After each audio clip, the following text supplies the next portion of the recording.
Hello, and welcome to this video on inverse trig functions. In order to understand what inverse trig functions are, let's first review what normal trigonometric functions are. Remember, the common three trig functions are sine, cosine, and tangent. These trig functions are used to relate a triangle's side and angle measures to one another. For instance, we would use tangent in a problem where we need to find the missing side length of a triangle. If we remember SOHCAHTOA, we can see that this triangle uses TOA, which stands for the tangent of theta, which is our angle, is equal to the opposite over the adjacent. If we plug in the values for our triangle, we get that the tangent of 30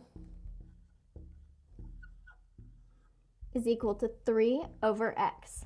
Rearranging to get x by itself gives us that x equals 3 over the tangent of 30, which then simplifies to x is approximately 5.20. But what if we are given a triangle where we know the side measures, but we want to know the angle measure, like this? If we plug it into our TOA equation, we get that the tangent of x equals 7 over 18. We want to get the x value by itself, so we need to undo the tangent somehow. This is where inverse trig functions come in handy.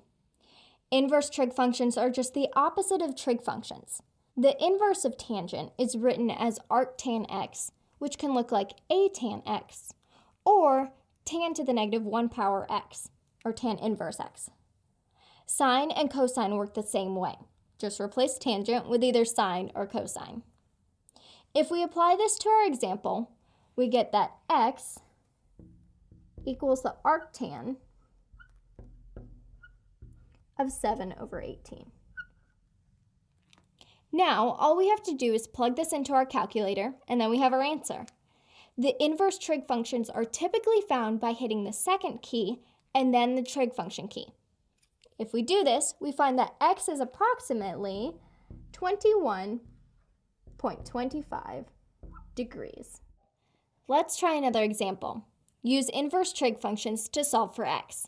We are looking for our angle, and we are given the opposite and the hypotenuse side measures. So we are going to use SOH.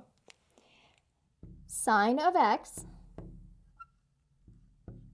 equals 3 over 6.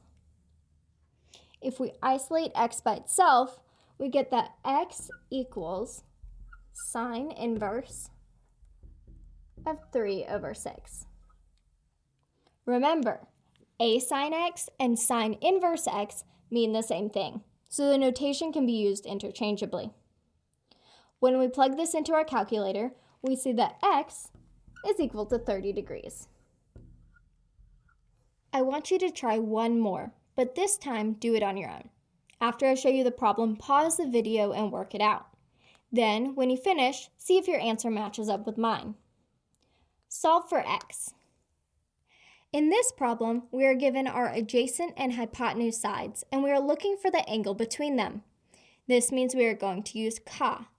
If we set up our equation, it will look like this. Cosine of x equals 9 over 22. Solving for x by itself gives us x is equal to cosine inverse of 9 over 22.